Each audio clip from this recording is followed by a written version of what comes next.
Hey, storytellers, readers. Welcome to another episode of I'll Read That, the show where your stories get told. So, we're going to be continuing. It's been a minute, but we're going to be continuing with Toby. So, thank you so much for going on this journey with me so far. We are on Chapter 8 Trouble in the Pack. The crisp winter air had settled over the town, and Toby's daily routine with Lily had become a cherished ritual. Their morning walks through the snow-covered park were a highlight of their day. Toby loved bounding through the freshly fallen snow, his breath forming misty clouds in the chilly air. Lily enjoyed the tranquility of the park, where the world seemed to slow down under the blanket of white. One particularly cold afternoon, Lily decided to visit the park even though the snowfall had thickened. The park was quieter than usual, with fewer people venturing out into the cold. Toby, however, was excited. The snow provided new scents and adventures, and he eagerly darted through the drifts, his tail wagging furiously. As they approached the park's playground area, Toby's ears perked up. From a distance, Lily could hear the distant sound of barking, a persistent, aggressive barking that cut through the peaceful hush of the winter landscape. Toby's nose twitched, and he pulled on his leash, eager to investigate the source of the commotion. Lily noticed a group of dogs and their owners gathered near a small fenced-off area of the park. The sight was unusual. Toby had seen these dogs before, but they were part of a local walking group that regularly met at the park. But today the atmosphere was tense. There was a large German Shepherd that the, at the center of the there was a large German Shepherd at the center of the commotion, barking aggressively, while the other dogs seemed to be cowering and avoiding him. Toby, curious but cautious, approached the group with Lily. The aggressive barking and the nervous energy of the other dogs created a charged atmosphere. Lily tried to gauge the situation from a distance, but it was clear the German Shepherd was the focal point of the tension. His deep, resonant barks filled the air, and his body language was assertive and confrontational. Lily approached cautiously, keeping a firm hold on Toby's leash. "Excuse me," she called out to a few of the dog owners who were trying to manage their pets. "What's going on here?" The German Shepherd's owner, a woman named Karen, turned to Lily with a troubled expression. "Max is having a rough day," she explained. "He's been acting out more than usual. We're trying to calm him down, but he's not responding well to us or the other dogs." Toby's ears twitched as he listened to the conversation. His natural instinct to protect and help others kicked in, and he seemed to want to approach Max to offer a calming presence. Lily, understanding Toby's intentions, decided to allow him to investigate, hoping that his friendly demeanor might help diffuse the situation. As Toby stepped closer to Max, the aggressive barking intensified.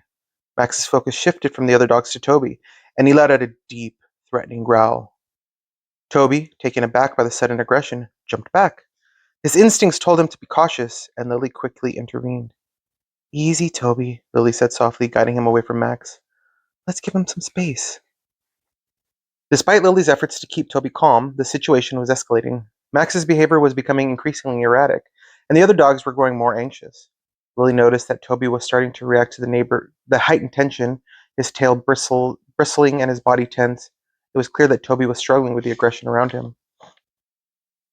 Karen and the other dog owners were doing their best to regain control of their pets, but the situation was chaotic. Max's aggressive behavior was having a rippling effect on the other dogs, and the atmosphere was fraught with anxiety. Lily decided that it was best for Toby to leave the area to avoid further stress. "Let's go, Toby," Lily said firmly, leading him away from the fray. "We need to get out of here." They found a quiet spot in the park, away from the commotion. The snowfall had slowed to a gentle flurry, and the serenity of the area provided a stark contrast to the earlier chaos. Lily sat down on a nearby bench, and Toby settled beside her, his body language still tense. Lily gently patted Toby's head, trying to soothe him. "It's okay, Toby," she said softly. "You did your best. Sometimes, even when we want to help, it's best to step back from the situations that are too intense." Toby leaned into Lily, seeking comfort. His usual confidence was overshadowed by the stress of the confrontation. Lily could see that he was affected by the aggressive behavior he had witnessed. She wanted to ensure that Toby felt safe and secure, and she decided to focus on activities that would help him relax. To lift Toby's spirits, Lily suggested a game of fetch in the snow. She threw his favorite ball, and Toby, despite his earlier agitation, chased after it with enthusiasm.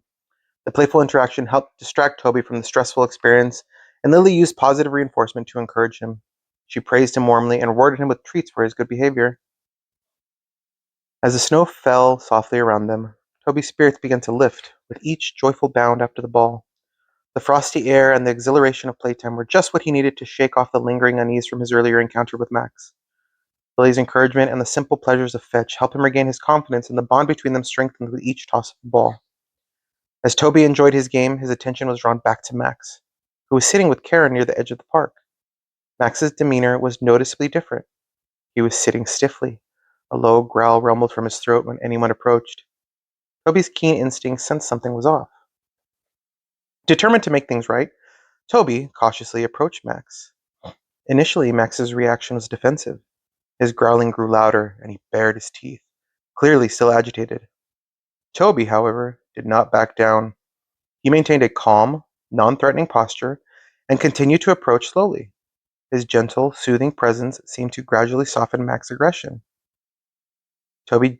Toby's gentle nudges and careful, non-threatening body language began to break through Max's defensive shell. As Toby continued to show empathy and patience, Max's growls diminished, and his body relaxed slightly. The initial aggression gave way to a more subdued discomfort. Lily, drawn by the interaction, noticed Toby's persistent yet gentle efforts and Max's gradually calming behavior. Curious and concerned, Lily approached cautiously. She saw that Max was favoring one of his paws and sitting awkwardly in the snow, which had covered the park in a pristine layer. Sitting awkwardly, the snow which had covered a park in a pristine layer had also concealed sharp objects that had become embedded in Max's paw.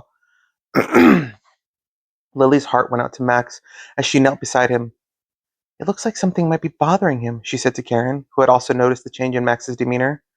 Together they began to examine Max's paw. The snow had hidden sharp objects that had embedded themselves in Max's paw, causing him significant pain. The icy conditions had made the paw numb, but as the snow was brushed away, it became evident that Max had sharp debris wedged in his paw. With a gentle touch, Lily carefully removed the debris, all while speaking soothingly to Max.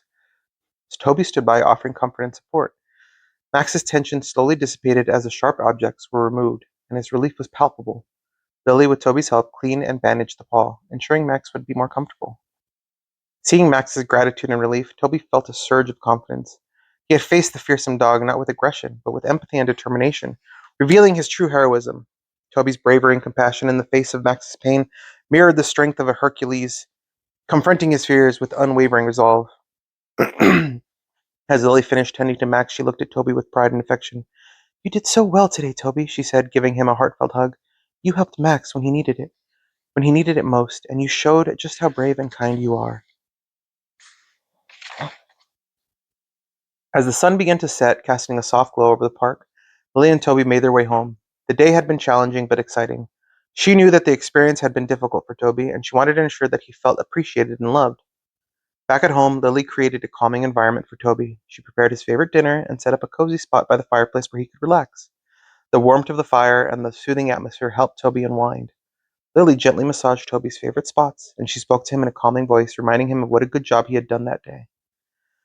As Toby settled into his cozy bed that night, Lily reflected on the day's events. The confrontation with Max had been a stark reminder of the challenges that could arise in social situations. Lily was proud of Toby's efforts and his ability to handle the stress, even if it had been overwhelming at times. The way he had faced Max's initial aggression with calmness and empathy was nothing short of heroic. Toby had managed to defuse a tense situation and provide much-needed relief, proving his bravery and compassion. Later that evening, Lily recounted the day's events for her parents, sharing every detail with excitement and pride. "You wouldn't believe how brave Toby was today," she began. "He saw Max in pain and didn't hesitate to help. Max was really agitated at first, but Toby approached him gently and helped calm him down. When I finally got there, I discovered that Max's paw was hurt by some sharp objects hidden under the snow. It was Toby's patience and kindness that made Max feel safe enough for me to help him." Her parents listened attentively, their faces reflecting admiration and pride. Lily's mom smiled warmly and said, "Toby's really remarkable. It sounds like he made a real difference today." Her dad chuckled and added, "It seems like the park is becoming quite the stage for Toby to show off his heroics. From saving Gizmo to helping Max, he's really proving himself." Lily's parents' praise filled her with even more pride. They offered Toby a special treat to celebrate his bravery, acknowledging his incredible actions.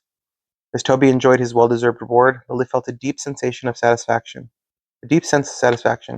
The day's events had reaffirmed the strong bond between her and Toby, and she knew that no matter the challenges ahead, they would face them together with courage and compassion. The warmth and support from her family, combined with Toby's heroic actions, made the day's trials feel worth it. As Lily tucked Toby in, she gave him a gentle pat and whispered, "You've had a big day, Toby. You've shown just how amazing you are, and I couldn't be prouder." The next morning, Toby woke with a sense of pride. His tail wagged with enthusiasm as he greeted Lily, and he approached their walk with renewed energy. The memory of the previous day lingered, and Toby's spirit had been uplifted with the kindness he had shown Max. Lily remained attentive to Toby, trying to ensure that their walks and interactions were positive and stress-free. The experience had strengthened their bond, and Lily was determined to be with Toby through any challenges that came their way. As they walked through the snow-covered park, Lily and Toby embraced the tranquility of the winter landscape. The park, now a serene and peaceful place, offered a comforting respite from the earlier chaos. Lily felt grateful for the support and love they shared, knowing that together they could overcome any obstacle that came their way. The day ended with a renewed sense of hope and determination. Lily and Toby had faced a difficult situation, but they had emerged stronger. Their bond had been tested, and they had proved that no matter what challenges arose, they would face them together with resilience and love. And that is the end of chapter 8. Now, if you've got a story that's just been waiting to be read, I want to read it. Send me those unpublished, self-published works that you have, poems, stories, short stories, novels, anything, to the email address in the description below, and you might be the next featured author in an episode of I'll Read That. This is a community where we build together. Writers helping writers, readers helping writers, and giving people an opportunity to hear what's out there that maybe isn't as mainstream. So, as always, don't forget to like, subscribe, and drop those comments in. That feedback could really be helpful to another writer. So, as always, keep writing, and remember, I'll read that. Thank you.